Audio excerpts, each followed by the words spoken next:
So good afternoon. I am Angelica Buda and I will be presenting the American and the contemporary period. But before that, let us first have an introduction to the American Republic. So the American Republic is characterized by its unique definition of republicanism centered on representative government and the rule of law. From its founding principles to the evolving political landscape, understanding the key elements is essential to grasp its historical significance. So mainly, the American Republic is founded on the principle of republicanism.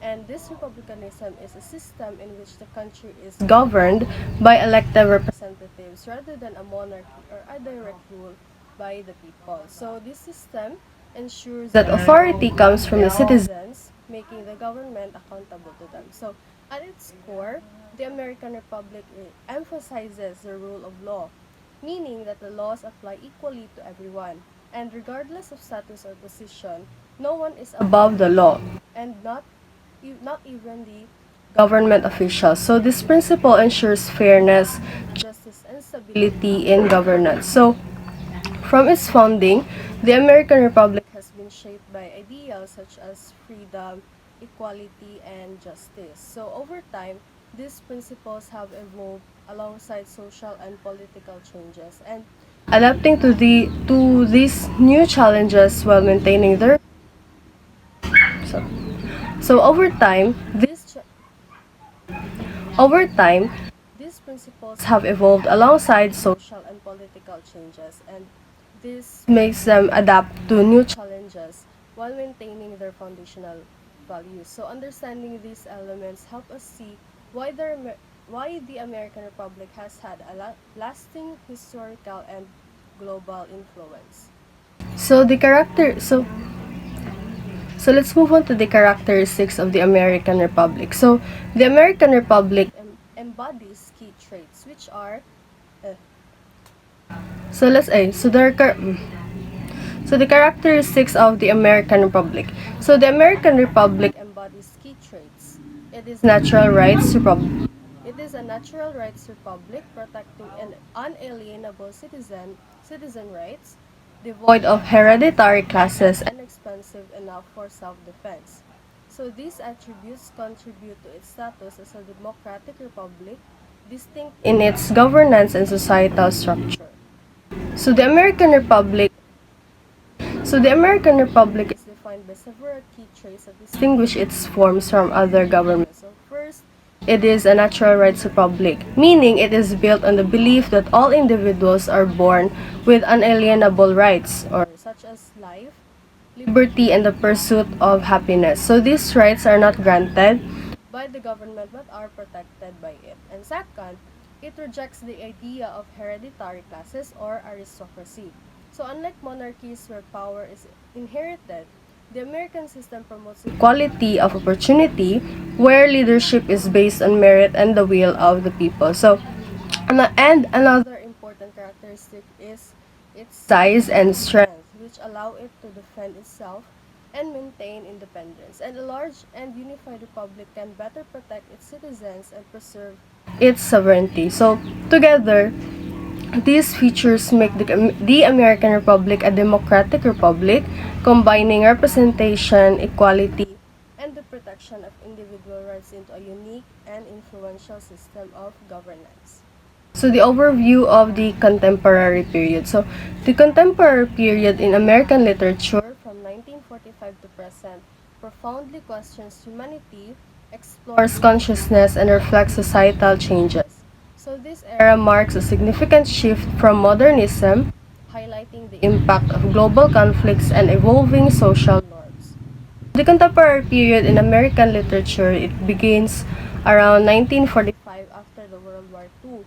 And during this time, it reflects a time of profound transformation in society, because at this time, the writers during this era began to question traditional beliefs about humanity, identity, and reality. So, one major focus of this period is the exploration of human consciousness. It is how individuals think, feel, and understand their place in the world. So authors often delve into psychological depth and portraying complex characters and inner struggles. Wow, hindi tao.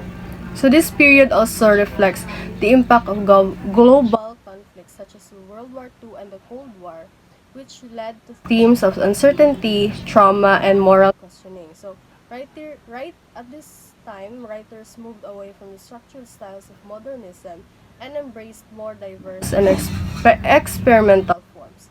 And additionally, contemporary literature addresses social changes, including civil rights movements, gender equality, and cultural diversity. So it highlights the voices of different groups and presents multiple perspectives, making literature more inclusive and reflective of modern society. So the characteristics of regionalism. So it emerged as a significant literary movement that emphasizes specific geographic areas and their unique cultural characteristics. It also captures local color and often reflects the social and historical context of diverse American regions.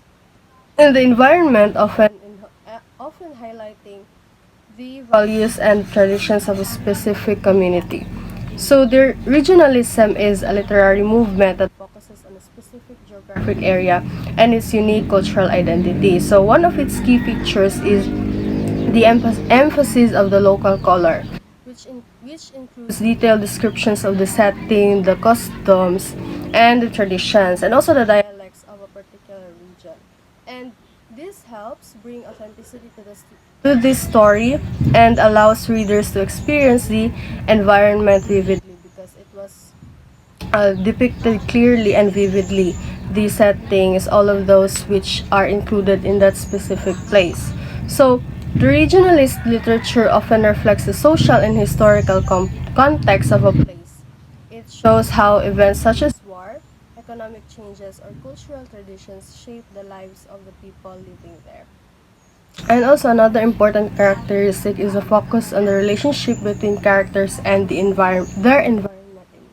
So the setting is not just a backdrop, it influences how characters think, behave, and interact with others. And overall, the regionalism preserves this kind of uniqueness of different communities and highlights the diversity of experiences within a nation. So let's move on to the historical context and origins. So as a literary category, regionalism from 1860 to 1930 emerged in the post-Civil War era, influenced by the growing interest in local narratives and identity.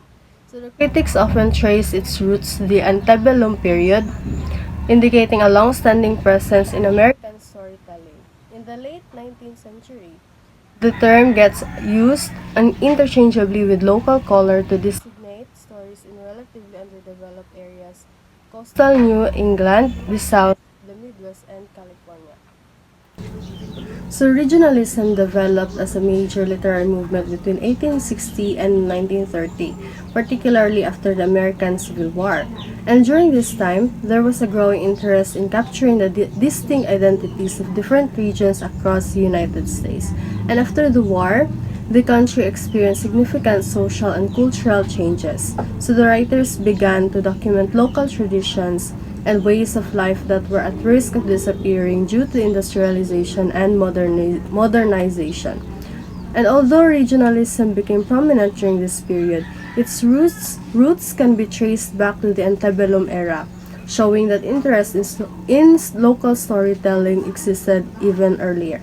And in the late 19th century, regionalism became closely associated with local color writing, and this term is used to describe stories set in less developed or rural areas such as the coastal New England, the American South, the Midwest, and the California. And these works aim to realistically portray the everyday lives of people in these regions.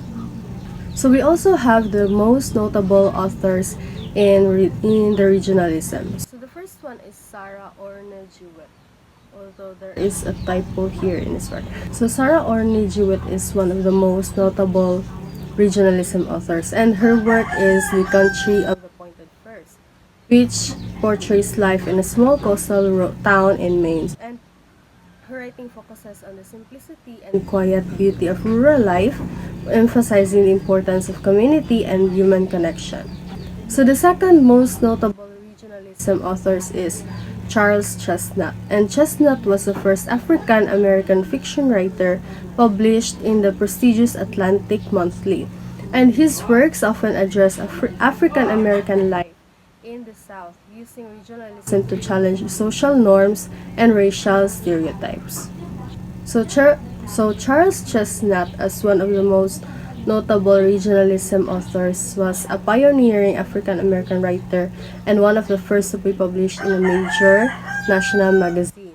And major national magazine, which is the Atlantic Monthly.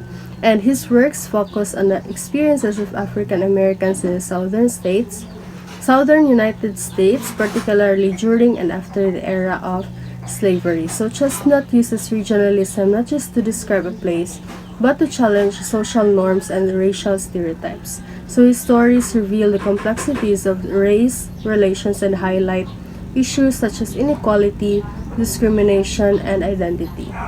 So the last notable regionalism author is Kate Chopin. And Kate Chopin's novels such as The Awakening are set in New Orleans and rural Louisiana, focusing on women's lives and desires. Her works reflect the conflict between societal expectations and personal freedom, marking her as a significant voice in the regionalist movement. So Kate Chopin is one of the most, as I said, so Kate Chopin is known for her works set in Louisiana, particularly in New Orleans and rural Creole communities. So her most famous novel, which is entitled Awakening, explores the inner life of a woman who struggles between societal expectations and her desire for independence. So Chopin's writing mostly focuses on women's experiences, emotions, and desires, which were considered controversial during her time. And she challenges traditional gender roles and highlights the limitations placed on women and society. So through her use of regionalism, Chopin not only portrays the culture and setting of the South, but also examines deeper themes of personal freedom, identity, and self-expression. And her work remains influential for its bold exploration of women's rights and individuality. So that is all from my part, and the next slides, which will tackle on cultural independence in American literature, will be presented by the next reporter. Good afternoon and thank you for listening.